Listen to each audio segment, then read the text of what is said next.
what we found is that for a lot of people, in anticipation of a conversation, not even engaging in it, just the thought that they're going to need to engage in a political discussion, their heart rate can go up almost to the level of what people experience when they're having a panic attack.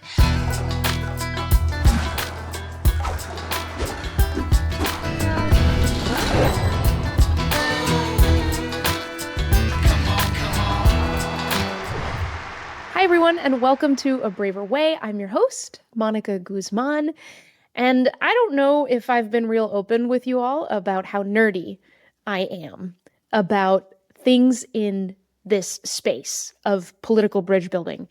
There is a fascinating set of research and observations that we're learning so much, frankly, about the human condition, about what makes us up, our psychology, our relationships, from trying to get closer to these challenges that are facing us right now as we're so divided and yet so desperate to be heard and to see the world as it is despite everything that's in our way. So, nerd moment. Last year, I'm at this conference and I'm watching researchers present their work. And one researcher gets up, my pen starts flying. Like I'm there like a student, freaking out. And I actually pulled up my notes from that day. I wrote in the margins, brilliant effing researcher, and I underlined it. I also wrote, yes, exclamation point, all caps. I quoted some of the things she said, including, discussion is a full body experience, and we need to treat it as such. I have to tell you, the last few years I've been doing this, I started off focused so much on, all right, what do we say to others? What are the skills? Clearly, really important. But I've been growing in my sense that there's this inner world that each of us inhabits when we consider having a contentious political disagreement or while we're having it. All kinds of things are going on in our bodies that influence the decisions we make and what we say and don't say and what we avoid and what we engage in. So this researcher, Jaime Settle, as you can probably guess, is who we're learning from today.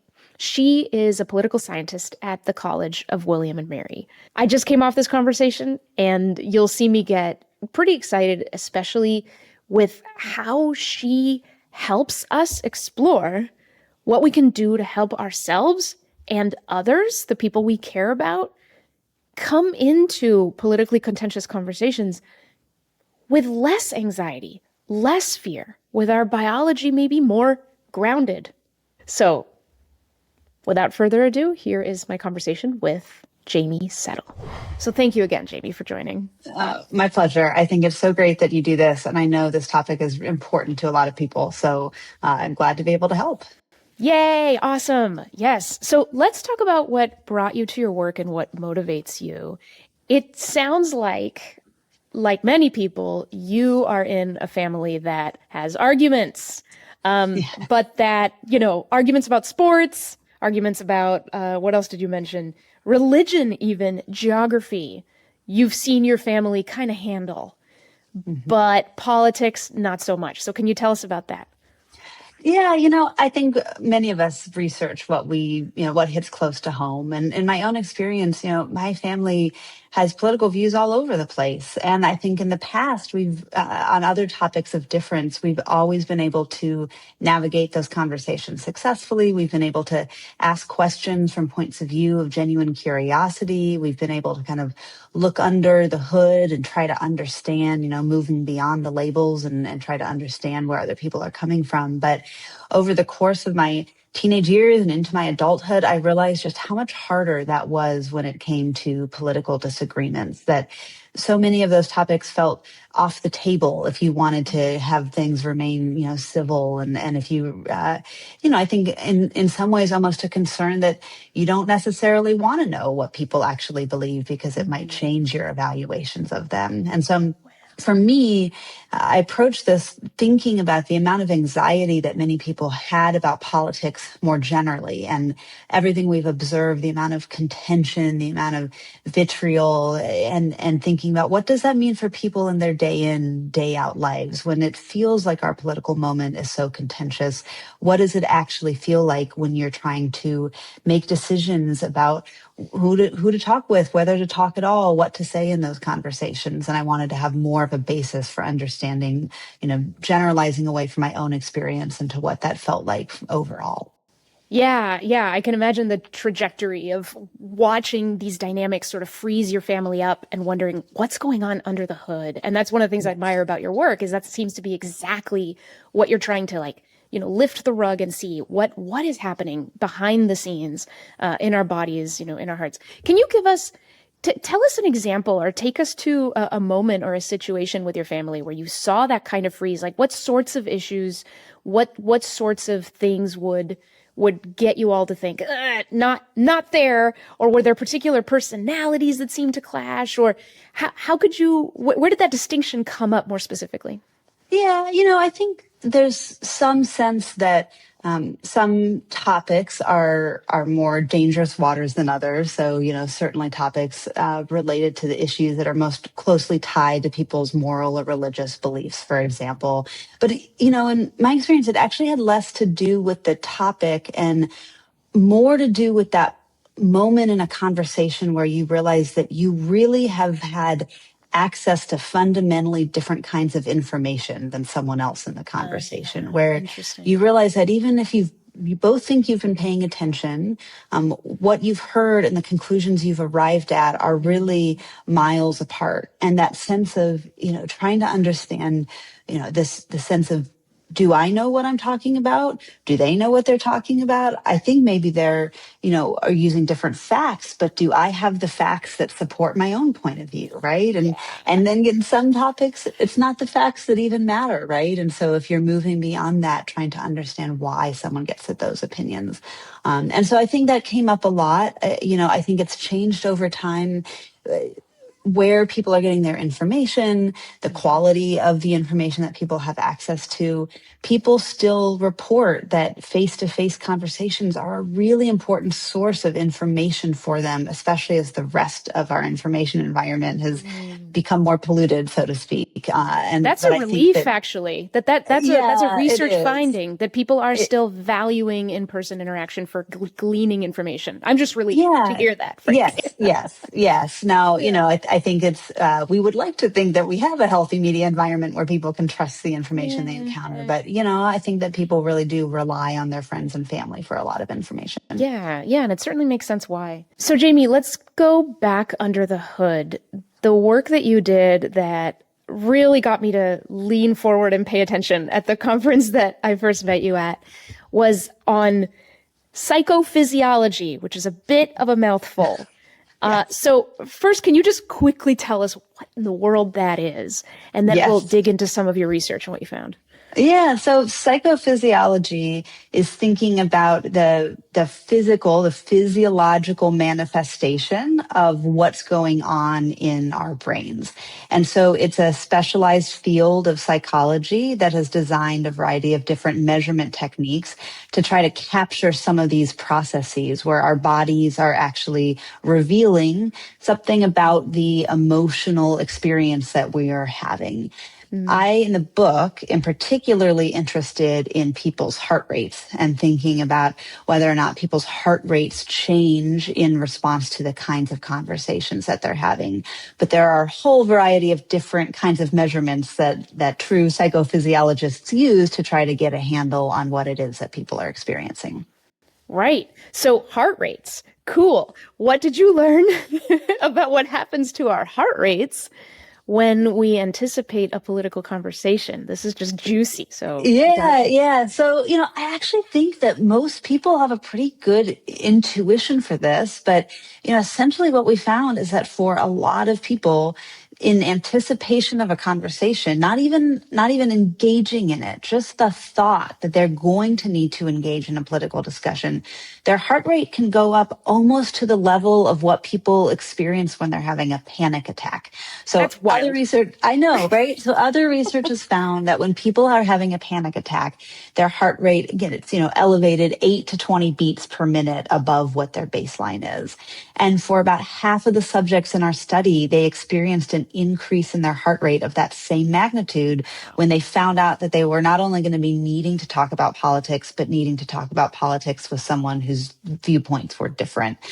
And so when you think about that, right, I mean, that we all have had that experience at some point in our lives. But when you are that activated, when your heart is racing, that really affects your ability to think clearly, right? And it really changes kind of the cognitive experience you have as well in a conversation.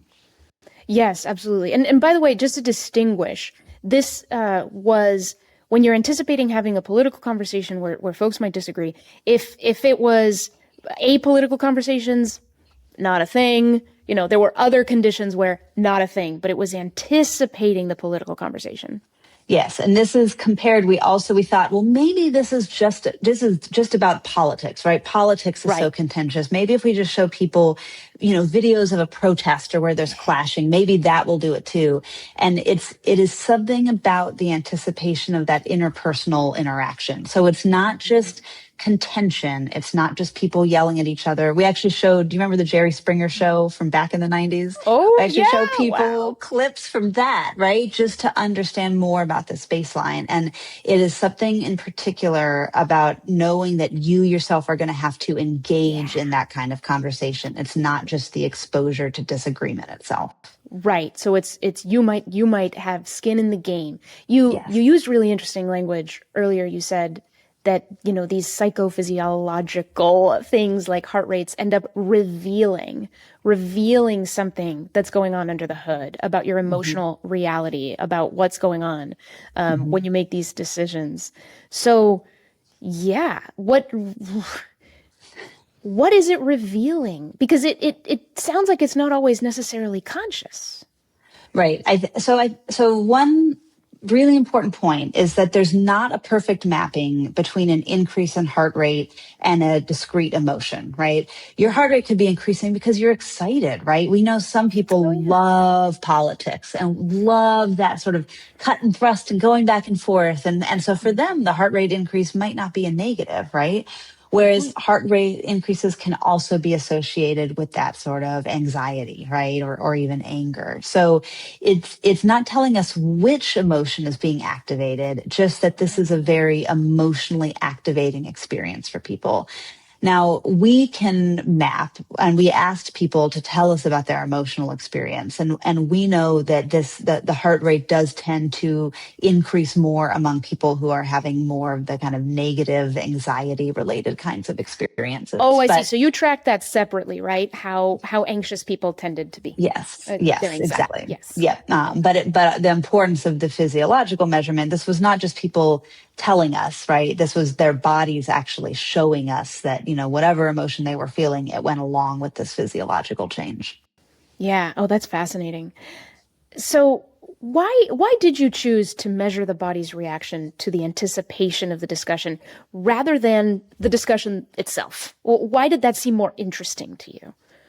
Well, we did both. So I have data from both types of studies. We did actually do a second study. But we started with the anticipation because for us, we don't think of a political discussion as a single decision, right? It's not just you are or not participating. We actually think of it as a series of decisions. We think of it as a cycle that people go through where they're making a number of different decisions at every stage. And because of the way that most social scientists conduct studies, we're measuring what happens. But my co-author, Taylor Carlson, and I also wanted to know what are the conversations that don't happen, right? What are the conversations that fail to materialize? And so we wanted to back up a step. And before we focused on the discussions that do happen, we wanted to understand the lead up to that. And for us, that was a really important way to think about what happens in people's brains when they make the decision to opt out of a conversation, to try to avoid getting entangled with someone and talking about politics. And then once it's clear that they are going to be engaging in a political discussion, what does that lead up feel like? What's going on in people's heads in the build up to that? And so long before we even think about what is it that people say or what does disagreement look like, we wanted to get that kind of ramp up where people are bringing in their expectations and maybe stereotypes and assumptions they have. How does that affect their decision making in advance of a conversation? Right, right. And I'm really curious to understand how instrumental all this sort of under the hood emotional priming that we don't necessarily cognitively call up. It just happens. Yes. How much that ends up determining the kinds of conditions that are going to make a conversation successful or unsuccessful, or whether we're even going to follow necessarily what we might say are our desires. I really wanted to talk to that person, but I don't know, I froze up. Yeah. So yeah. what are we to make of this? Does this end up, I don't know, like taking away our agency? Can we try to notice it more? I mean, yeah, what comes to mind? That's a really interesting question. So I think the biggest impact is on the kinds of conversations that actually emerge compared to the kinds of conversations that could have been, right? I mean, what we find is that there are certain kinds of conversations that people just pick the off ramp for, right? They don't even allow to happen. And so we're missing out on a lot of conversations with disagreeable others or with people whose knowledge levels are different than our own. And I think in terms of the assumptions maybe we bring with us, I think that sets us up to be a bit on the defense in a conversation where you are trying to so much game out what someone might be thinking or what they're about to say based on the assumption you have about them. It can be very difficult to really actively listen and not assume that you know where that person is coming from based on kind of the detection you've made about what their political views could be. Mm-hmm. So the term psychological safety is how is that related here? Where would you fit that in? Is psychological safety equals the lack of any trepidation, any under the hood stirring up that's going to put you in a place that you might not even be conscious you're in? I think that's fair. I mean, I think that we don't think of it in terms of safety per se, but we think about it in terms of threat to our psychological goals, right? And so when we feel that our goals are threatened, whether that's our desire to affirm our own identities or affiliate with others in some way, when those goals feel threatened, we're going to change our behavior to reduce the threat to those goals. Right. And so, I think those are kind of two sides of the same coin, right? It's getting yourself to a place where you feel like you are well equipped to try to allow yourself to feel a little bit uncomfortable.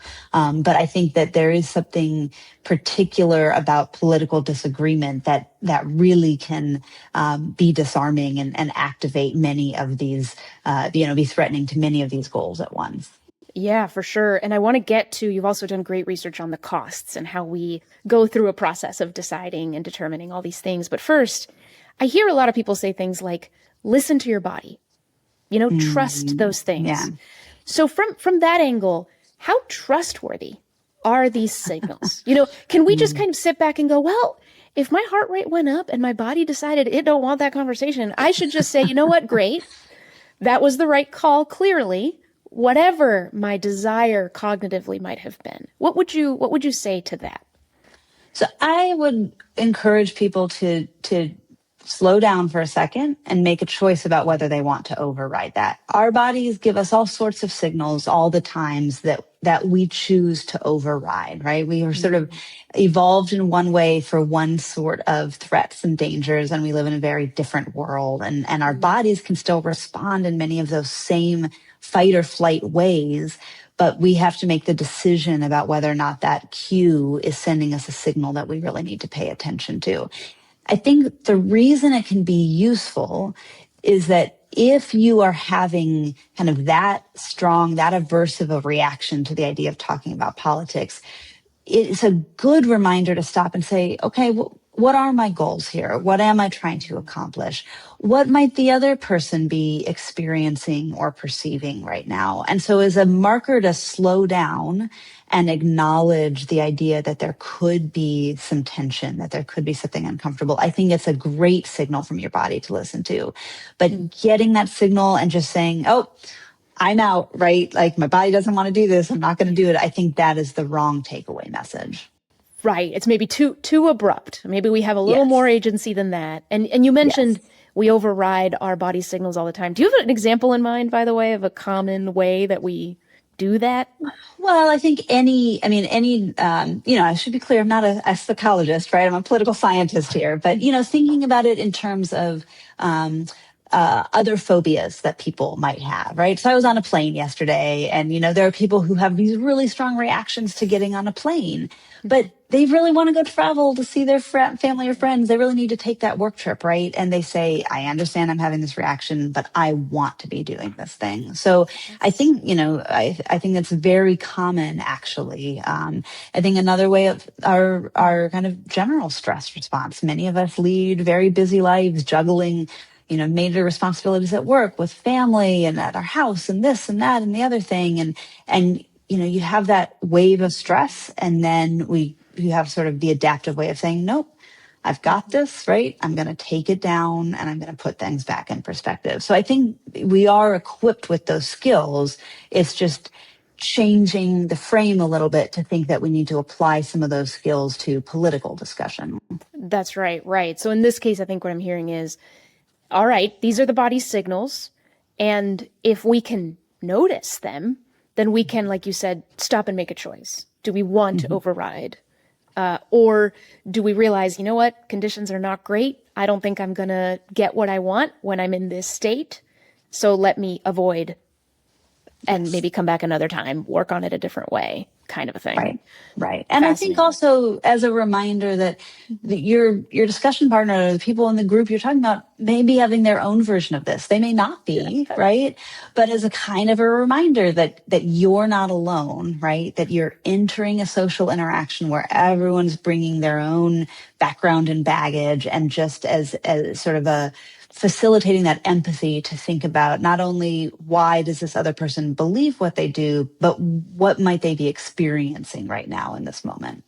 Exactly. That is such a good reminder. I think a lot of people think I'm the only one feeling crazy right now, but that's almost never true. It's nervous systems meet nervous systems. None of us are robots with nothing but objective discernment about every single option in front of us, if only. Exactly. If only. Well, let's move then to, after you did this psychophysiology research, you dove into the hidden calculations. You said we make lots of decisions. And again, some of them seem to happen without exactly our foremost, cognitive mind super consciously on those decisions. They happen very, very quickly. And you've put them into a framework called the 4D framework.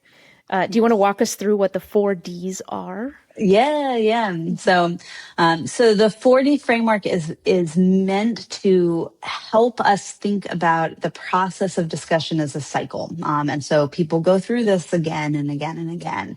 And so the first step is what we call detection. It is at the moment that a political discussion could emerge. What is it that people are detecting about the people in that discussion, the context in which it's happening? What are they trying to glean? How are they trying to get their footing in a conversation? And I'm happy to talk about it more, but all the sort of sleuthing that people do to try to understand what other people may be thinking. The second D is decision. This is the moment where you actually decide, are you going to follow the conversation? Are you going to let it emerge? Or are you going to try to take an off ramp? Are you going to try to steer it somewhere else? And, we're we are gifted conversationalists. We have a variety of different techniques available to us, right? We all know times when we've really found ways to just change the subject if we don't want a particular conversation to happen. And so if a conversation does happen, if both people have decided they want to have the conversation, then the third D is the discussion itself. What do people choose to say, right? Do you say what you actually believe, or for reasons related to your desire to keep the peace or to build bonds or kind of perhaps demonstrate your knowledge or reveal your lack of knowledge? What is it that you choose to say? Do you censor what you're saying or conform to the group's opinion a little bit? And then finally, the fourth D is determination. Based on how that conversation went, what do you take away from that in terms of how have you updated your understanding of people who may disagree with you? How do you update your understanding of yourself as the kind of person who does or does not engage in a political discussion? And that's kind of updating your headspace so that the next time an opportunity presents itself, you're back at that detection stage. What happened to you last time is very much feeding into the decision process you'll engage in the next time. Right. So it's a learning model. I love that you use that language, update. You're always updating your models, just as a human, right? Walking around in a world and trying to understand it as best as you can so that you know how to navigate it. That's fascinating. I have so many places I want to go to from here. And yeah, maybe the first is zooming in on detection. This is fascinating to me because we are trying to make guesses about other people and about our relationship to them to try to kind of figure out the probabilistic landscape of what we may or may not wade into. We make a lot of assumptions. Yes. Right? Yes. And I think I saw, somewhere in your research that, that people believe they can infer other people's politics just by looking. Can you tell us about that? Like, what are all these little guesses? Yeah, so we did, and this was a question that political scientists had made kind of assumptions about, but never really probed. Like, how is it that people go about trying to figure out other people's viewpoints? So we approached it from a very open-minded perspective. And the first thing we did is just asked people on a survey. We had an open-ended question and said, if you were trying to figure out what someone's political views were, without directly asking them, how do you go about doing it? Wow. And so some people said, I wouldn't do that, right? About a quarter of the sample just essentially said, that's inappropriate. I wouldn't do that, right? That's so responsible of you, a quarter of people. So, so civically minded. And then there were some, another large portion that either didn't read our instructions or said, I would just ask them. Why would I beat around the bush? I would just ask them directly. But the vast majority of the people in the sample gave us an answer that revealed any number of techniques. So some were about the way that people present, right? And this could be based on, there are kind of known patterns of association based on gender or race or class, things the media often picks up on, right? In terms of mapping people's identities to their political views. And it turns out the public is not unaware of those things, right? And so some of this was the physical presentation. Some of this had to do with the perceptions people had about differences in how Democrats and Republicans speak, or the kinds of music that they listen to, or the books they choose to read, or the television shows that they want to watch. And so these kind of revealed cultural preferences or sort of differences in personality. Some people said that they would try to get at it by talking about something that was not politics per se, but that was related enough where that if you know what they think on that topic, it could be a good clue about what they believe on that. So I think, interesting. So religiosity is a big one here, right? Where it's, across many different faiths, people who are the most religious in that faith often tend to vote more politically conservative than are people who are less religious. So, people are sleuths.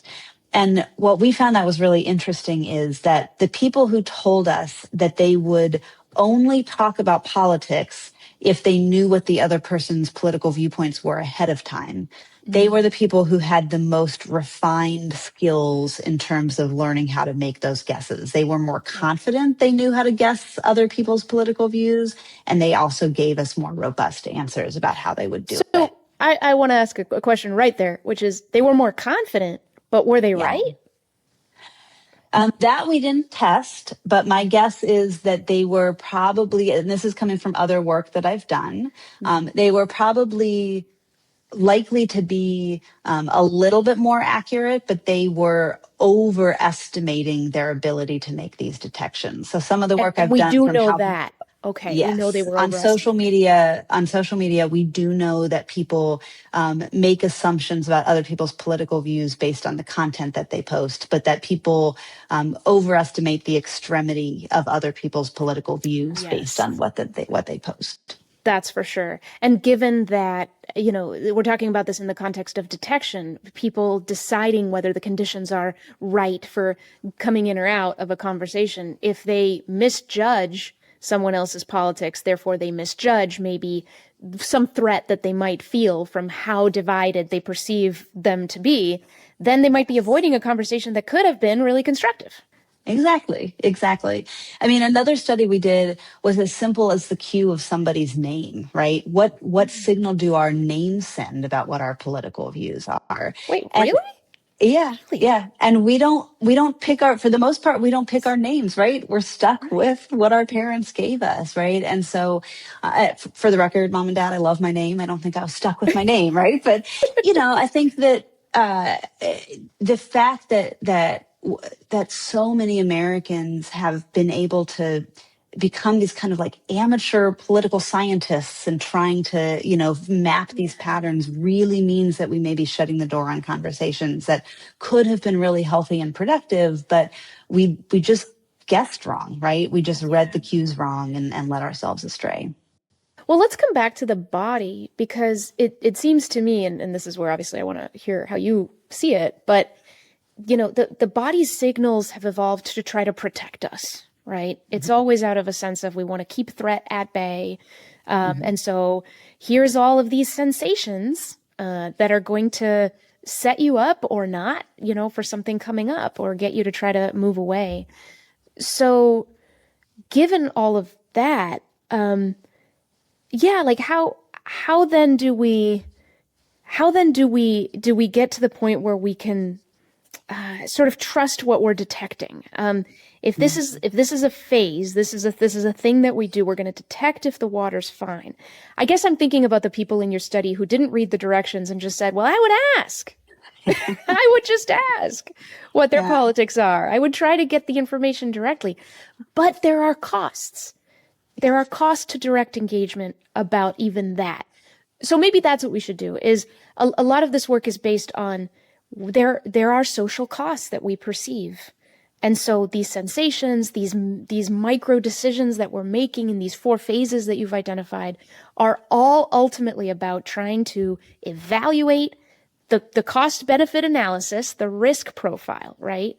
So what are these costs that have become so important to us to try to mitigate that we have all of these invisible and visible processes to try to, get ourselves through unscathed? What are the Yeah, costs? The big yeah. So ones. I think the big ones, and we found the most traction in terms of our desire to affiliate, right? Essentially, the social costs and the worries we have about our relationships to people based on having the political conversation or revealing what it is that we actually believe. Yeah. I think that our politics have become so polarized that people realize the stakes are much higher and that revealing what you believe about politics can signal for better or worse a lot of other differences that you might have with people. And so, the people who were the most concerned about the cost to their social relationships, that the friendship would disintegrate or that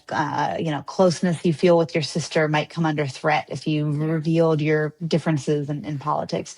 Those were the people who had kind of most suboptimal behaviors, right? They were the people who opted out of the conversations. They were the people who didn't reveal what they actually believed in the conversations. And Yeah. for them, the preservation of the social relationship was much more important than the civic benefits of engaging in the political conversation.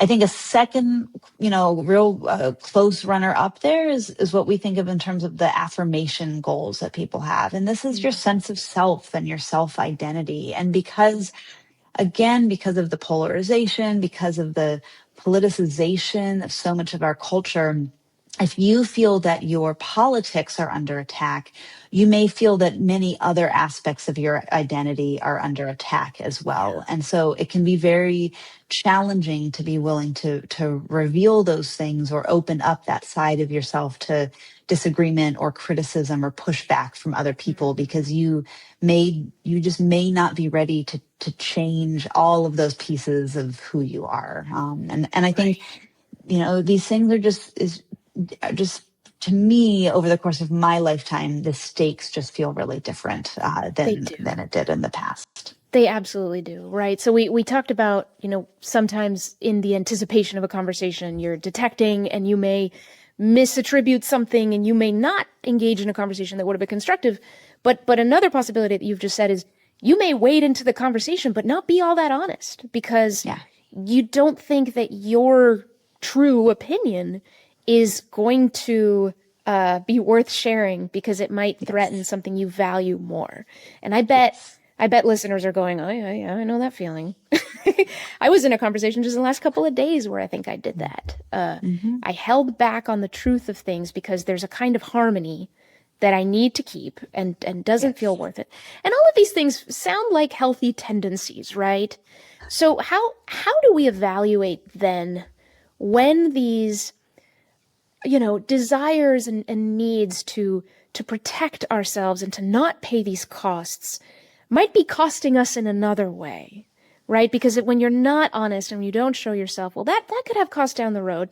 That could cost you in your relationships because now your friend doesn't even know you. You're not able to share this part of yourself, for example. There could be all kinds of things, but in my work, I talk to a lot of people who feel a little bit, well, gosh, I've tried to listen and I've tried to be, really kind, but now I feel like I'm shut out and I don't even know my opinion or I can't talk about it. It feels so dangerous that now I'm trapped in my own little bubble. So lots to unpack there, but what comes to mind what take For away from me, all so this for how, when you folks? talk about that, this is how I think about it. So first is, we are all paying this individual cost, and we're bearing this cost to our sense of selves, to our relationships.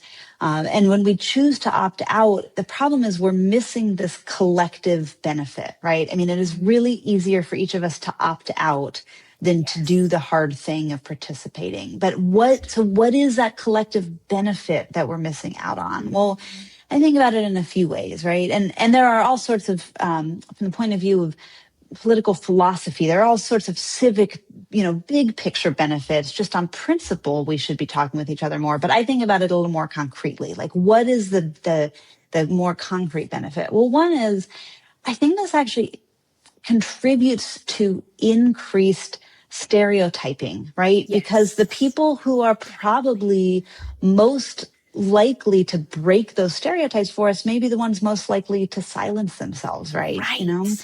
And so we're missing out on all these chances to learn that the association we have between people who drive big pickup trucks and voting Republican isn't all that true, right? There's all sorts of people who, drive pickup trucks and across the political spectrum, right? But like we're missing out on the chance to actively break the stereotypes among the people we know. So I think that's a 100%. really huge one.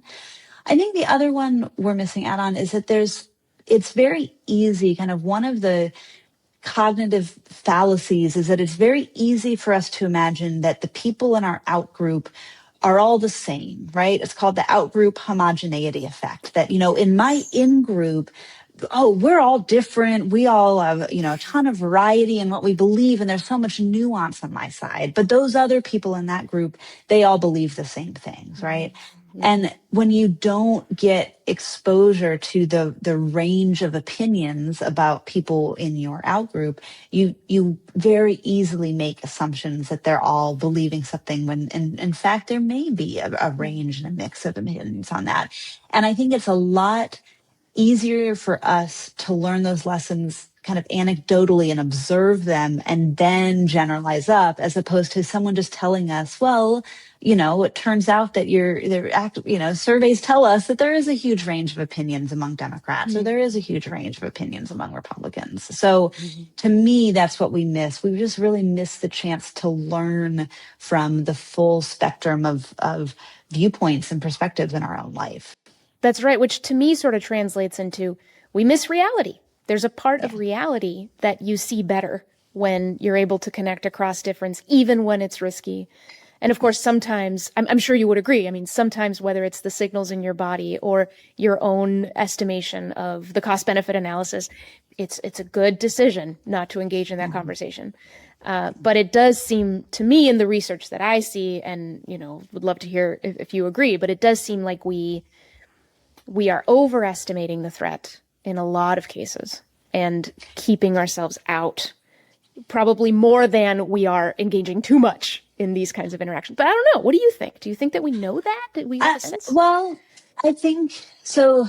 I think it's important to keep in mind like the full gamut of conversations that could emerge. Another important part of our book is really this focus on thinking about conversations that happen almost incidentally or, among more casual ties. These are not your closest friends or not your family. They're just the people that you tend to interact with day in and day out.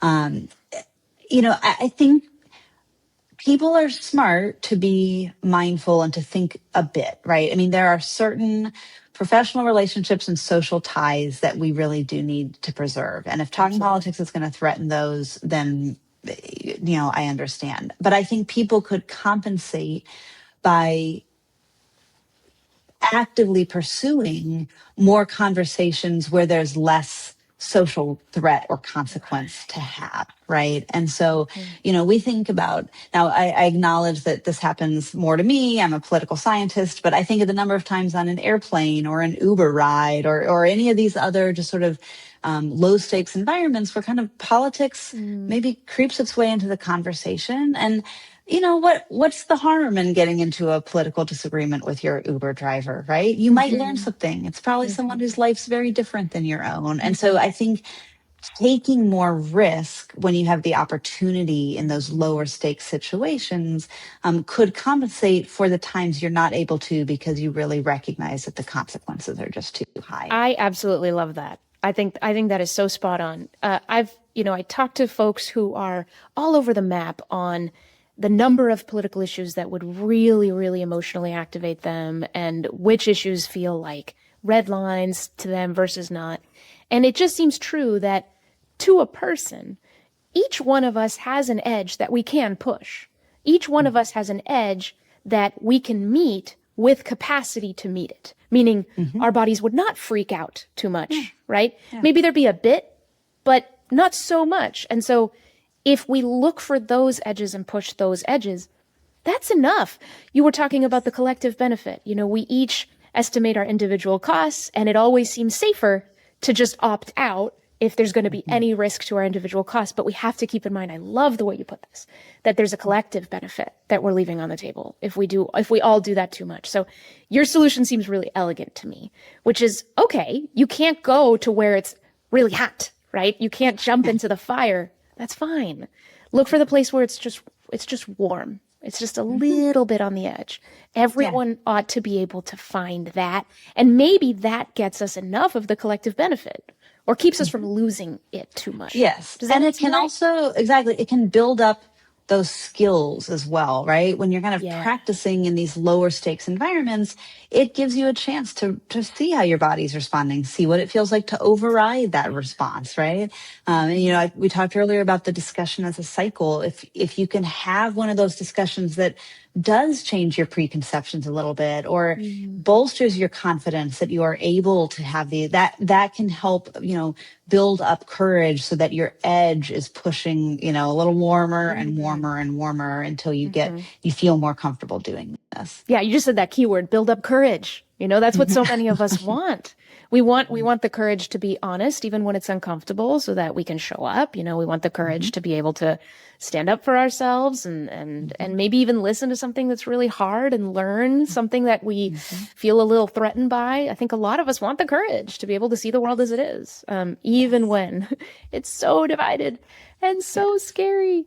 So that's a perfect segue. I have a couple of kind of situations for you, and I'd love for you to take, what you've gleaned from this research into these situations. So, on the one hand, let's say that there's a listener who finds themselves getting these body signals and them feeling pretty strong, but at the same time they have this huge desire to push past them.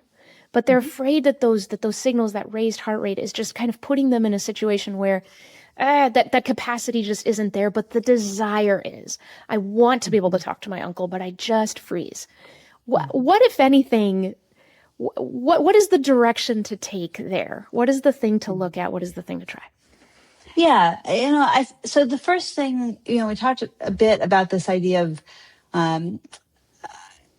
using your own signals to give you a sense for what other people might be experiencing. But I think you can flip that and share, right? If the other person in the conversation, if you're doing a pretty good job masking your racing heart and sweaty palms, right? Yeah. They may not know, but I think everyone is receptive to the idea. How much more inviting is a conversation when someone says, I really like to talk with you. I just want you to know this is tough. I'm a little nervous, right? My heart's racing a little bit, and I'm going to, and there's no shame, right, in sharing what it is that you are experiencing. It can help bring kind of a shared goal to a conversation. And there's other work in psychology and political science that says conversations and relationships can be more fruitful, and there's more to be gained when you communicate across lines of difference if there's a shared goal that people are pursuing. And so if you can almost use your physiological activation or nerves to your advantage, right? To try to help the other person understand. And most people, especially like you said in the situation of your uncle, right? If that person cares about you, hearing that you want to engage with them, they're going to want to do what they can to meet you halfway, right? And just knowing that you're having this experience may change the way that they approach that conversation, if they recognize where you're coming from. I love that. Yeah, I mean, usually when somebody tells me, hey, I need to talk to you about something, but it's really hard, I immediately soften.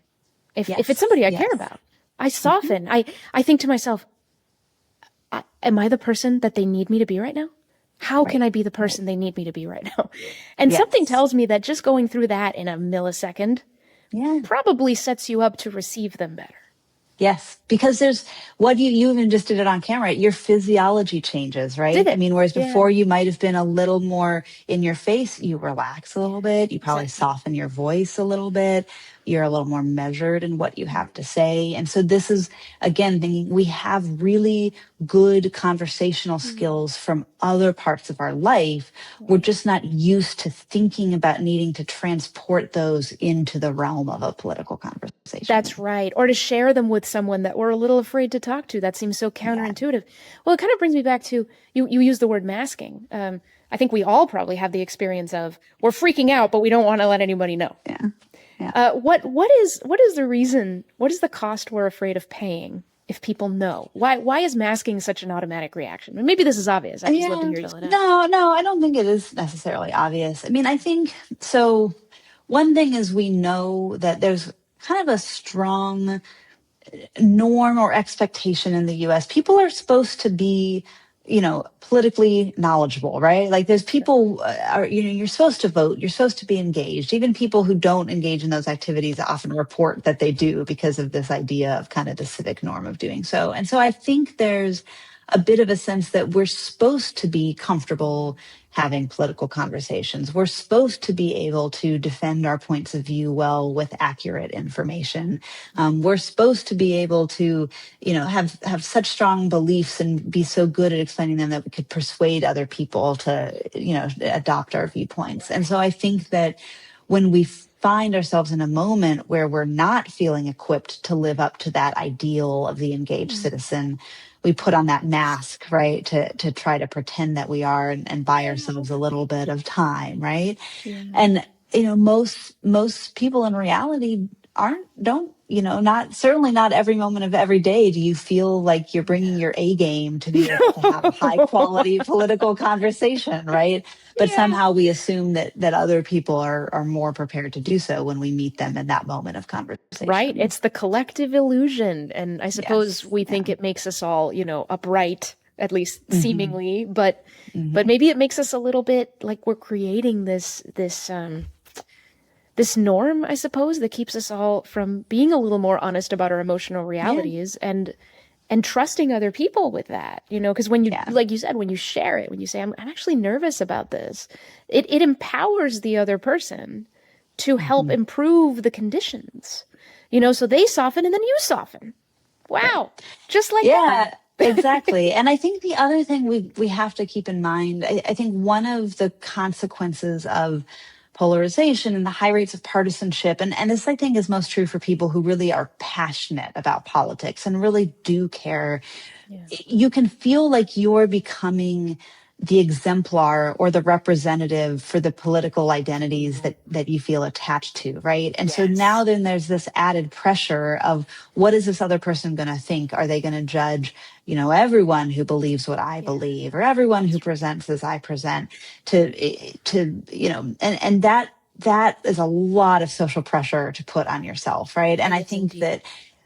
I think there are techniques you can build into a conversation to make sure. And again, I hear people do this all the time where you say, what I don't think that everyone thinks about it this way, but here's what I think, right? Or That's great. just, yeah, just because, I tend to vote for Republicans doesn't mean that all Republicans do that, or like sort of Mm-hmm. breaking apart and helping people understand that you are not speaking for every person who shares the identities that you do in that That's right. moment. So you're almost kind of Uh, metagaming it a little bit, and you're yes, ensuring that as the other person updates their models, that they're yes, updating it with a little more precision, at least according to your perspective. yes, exactly. Yeah, that's brilliant. So in other words, you there's so much you can verbalize, and it's not just your emotional, maybe where you are emotionally to see if there can be some guidance or some softening, but you can also Hmm. verbalize these other pieces. By the way, I don't want you to get the wrong idea. By the way, just a Hmm. reminder, this is just me, Yes. and wow, that really does help a lot. So here's the second situation. If we think of a listener or someone who says, there's somebody that I wish I could talk to, but I think that they get really emotionally activated when they consider talking to me. And so Hmm. I don't feel heard by them. I would like to hear them. I would like to, but what could I do to improve the conditions for that person respectfully, Hmm. lovingly? I don't know. Hmm. How can I make it so that people are not afraid to talk to me about what I really believe? Yeah. Um, well, good on that listener, right? I mean, to think Mm-hmm. through conversation in that way and want to take on the role of the kind of the caretaker and the guardian of the conversation in order to bring on other people. So I think the first thing is trying to understand what is it that is feeling most threatening to that person, or what is it that Yeah. what do they see as the stakes on the conversation. Mm-hmm. And that can be really tough to suss out. I'm not even sure sometimes people are able to articulate it directly when asked. But if you can, kind of have a conversation about the conversation first, right? And think That's about good. sort of what is it that is, do we see the stakes of this conversation in the same way? Are there particular patterns of communication that could be threatening to one of us and not the other. And there's so much individuality in terms of how we experience this. One of the parts of the book is that we look at other kind of psychological traits that could contribute to how people experience conversation. So some people, for example, are, really conflict avoidant, right? They like social interaction, but they just don't want conflict, right? For other people, it may be a social anxiety story. It may be that it's nothing about politics. They just find some of, intense conversations more difficult. And so if you can get a sense for the individual you care about, what is it that is threatening, right? And maybe for them, it's not the substance, it's the style. Maybe you don't realize it, but you tend to raise your voice and get more animated, and like that's what's off-putting to the person. It's not the connection. It's not revealing the views. It's about how that conversation might go. That's right. It might not even be the content, right? So we make assumptions about where the threat is. And so it's back to that detect phase, but maybe I love this idea of have a conversation about the conversation, because it is difficult to suss out. You can't read their minds. You might think you can. You might think you already know, but do you? Can you check those assumptions? Can you go up and ask? And it seems to me like it ought to be possible to ask in a way that sculpts out what's threatening. I don't want to talk about this now. Trust me. I'm just curious about what is difficult about these kinds of topics for you. Just because I want to understand. And I wonder if someday maybe we can engage a little bit more on it. What do you think? And I found that, folks are really struggling right now because people close to them are putting up some hard boundaries about political conversations. And a lot of times those hard boundaries are not understood by the person. They come as a shock, even. Yeah. You don't want to talk about politics? Why? I thought we were having fun.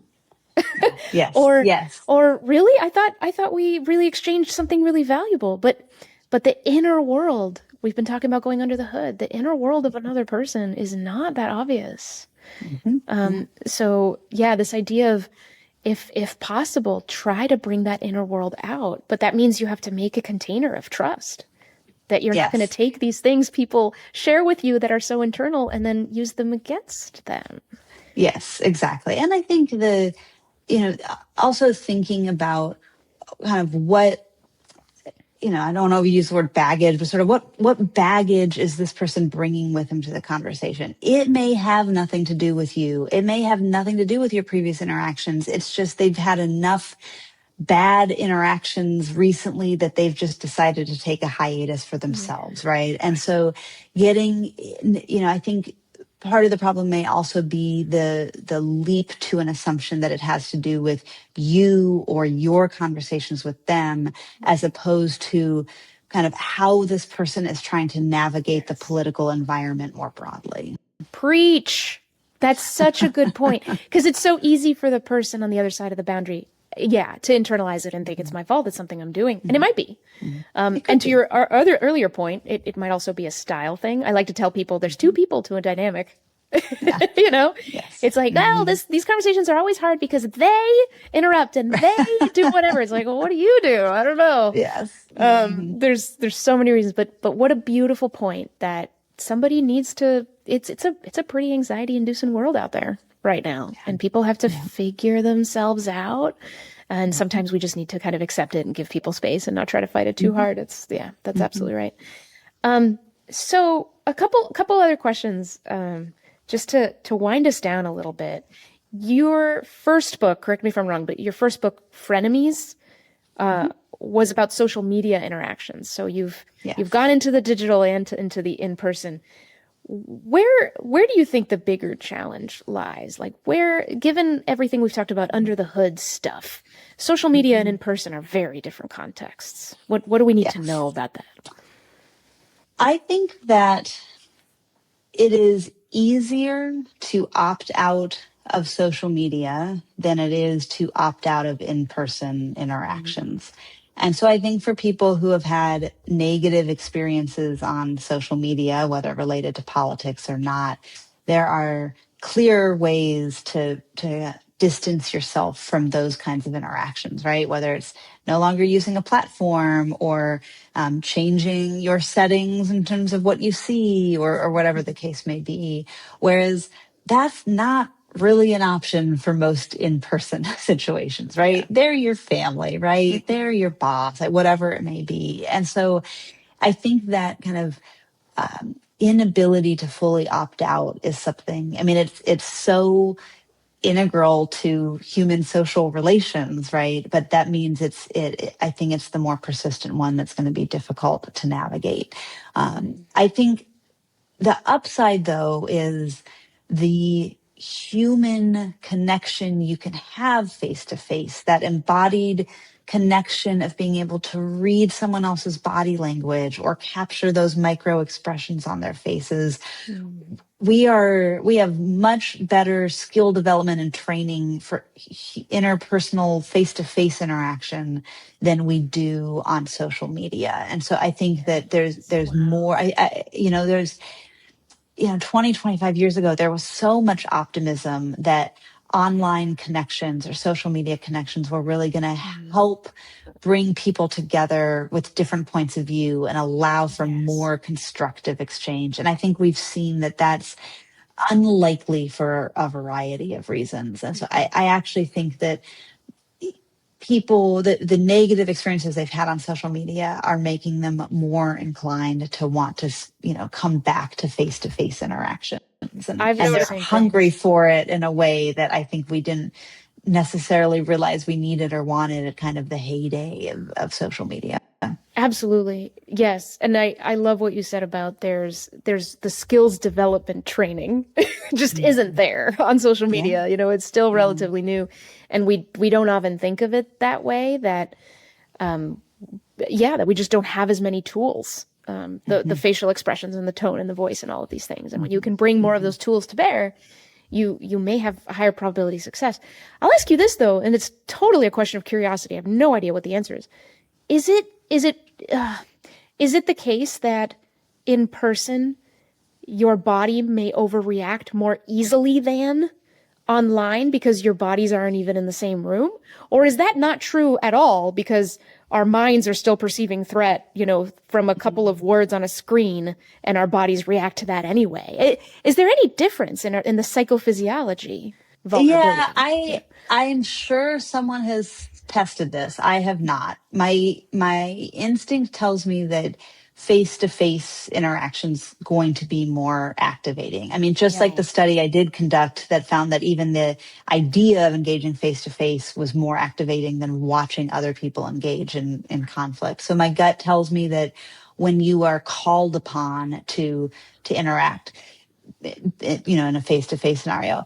That being said, though, social media platforms are constantly changing and evolving, but we've all had apprehension. Someone posts, back in the days of Facebook, right? And you post something and someone posts a comment and you have to make that decision, right? I always felt physiologically activated in that moment, Yeah. right? Or Oh in yeah. a text conversation, right? The three dots pop up and you're waiting and you're thinking, did they interpret what I said correctly? Or and you can feel it. So I do think it plays a role in digital communication, but I think that because we have more control over the situation and we're not being, viewed in the moment of our decisions about how to engage, I think a little bit of the pressure may be off in social media.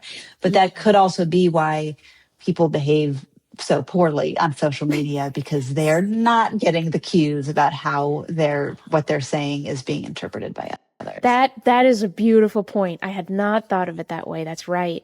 Because our body signals are also regulating us and moderating us to the harmony of Yeah. whoever we're with, and that disappears when we're Yes. online. Yes. It Yes. certainly can.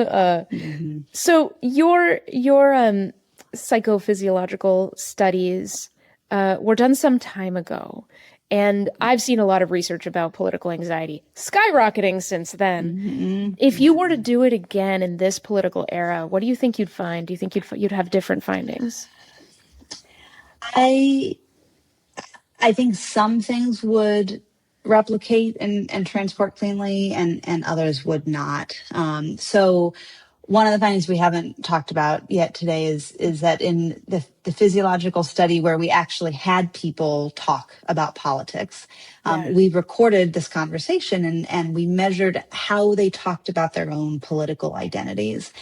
And I think that the finding we had then, which is that people kind of hedge their identities. They don't, they maybe told us on a survey that they were a strong Democrat, but now when they're in this conversation, they present themselves as not so much of a partisan, right? And there was more hedging going on.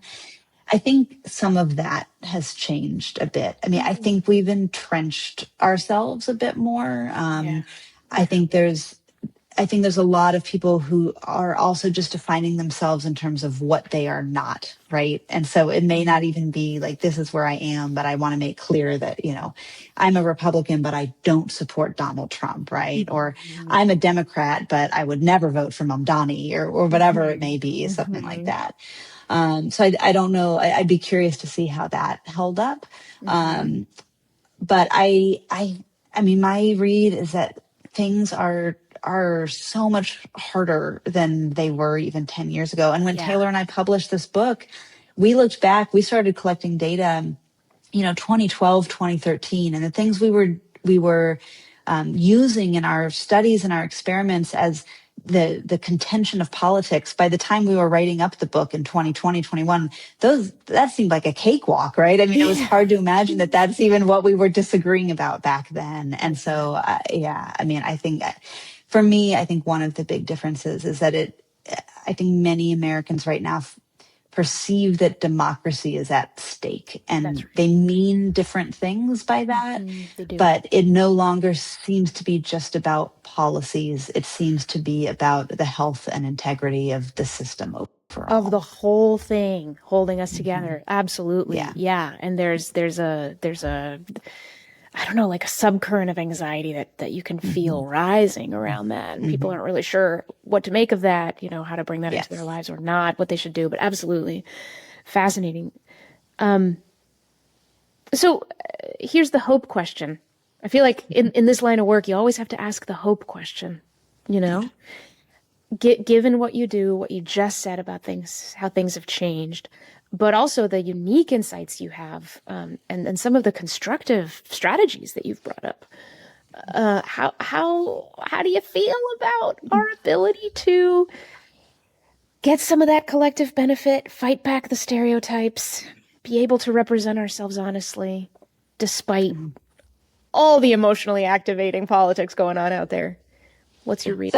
I always point to my students as the source of hope for me. I think that if you think about what today's teenagers and college students and people, kind of the under 25 set broadly, their experience in the political world has been so turbulent, right? I mean, just think about what they were socialized to as they came of age and when they were casting their first votes. But yet, somehow, so many of them still want to be engaged with politics, are thinking about careers where they can go make a difference, are curious about other people around them, perceive ways that things could be better, right? And like that to me is really inspiring, that even when what you have seen your entire life is politics that are marked by contention and divisiveness and toxicity in so many ways, that they still see the possibility for something better.